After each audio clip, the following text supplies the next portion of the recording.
చెప్పు పద్మావతి, అసలు ఏ విషయాన్ని వ్యతిరేకంగా ఆలోచించకూడదు, అనుకూలంగా ఆలోచించాలి అని నాకు నువ్వే చెప్పావనుకుంటా.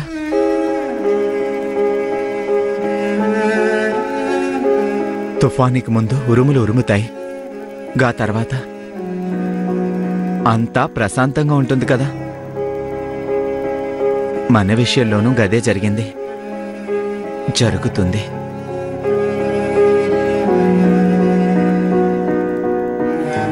కష్టం తర్వాత సుఖం,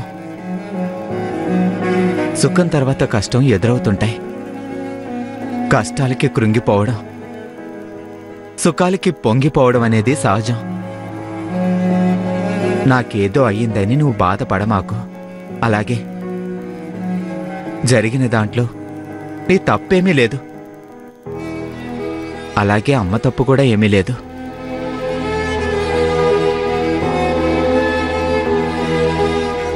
ఇక ఆస్పత్రిలో నా అన్నలు నన్ను అలా అన్నారని నాకెలాంటి బాధ లేదు. అన్నలు అట్లా మాట్లాడడానికి కారణం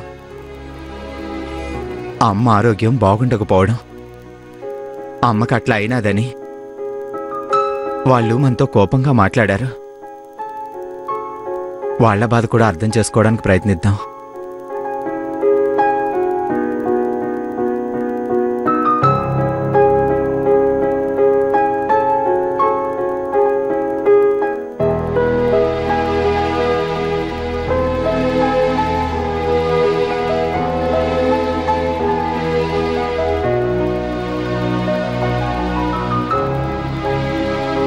వాళ్ళలా అన్నారని కాదు,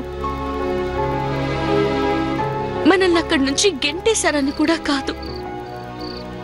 నా బాధంతా ఒక్కటే, అత్తమ్మని చూడలేకపోయాం. అసలు అత్తమ్మకు ఏమైనది కూడా తెలుసుకోలేకపోయాం. కనీసం అదైనా తెలుసుకుంటే బాగుండేది అనేదే నా బాధ. ఆ బాధ నాకు ఉంది. కాకపోతే ఆ సమయంలో అమ్మ ఉన్న పరిస్థితిలో మనం అమ్మ కంట్లో పడితే అమ్మ ఆవేశానికి కోపానికి గురవుతుందని అన్నలు కూడా గట్లా ప్రవర్తించుంటారని నేను అనుకుంటున్నా. కానీ వాళ్లకు మన మీద ప్రేమ లేక కాదు. అవును సీనయ్య, మన విషయంలో ఇవాళ చిన్న చూపు చూసిన ఆ దేవుడు ఏదో ఒక మంచి రోజు మనకి మంచి చేస్తాడనే నమ్మకం నాకుంది.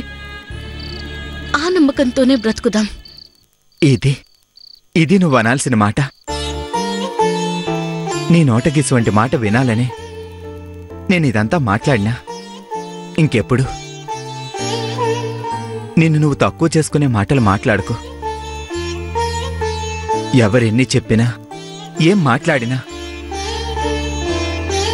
నిన్ను తప్పుగా అర్థం చేసుకునే మూర్ఖుని కాదు నేను. అది నాకు తెలుసు సీనయ్య.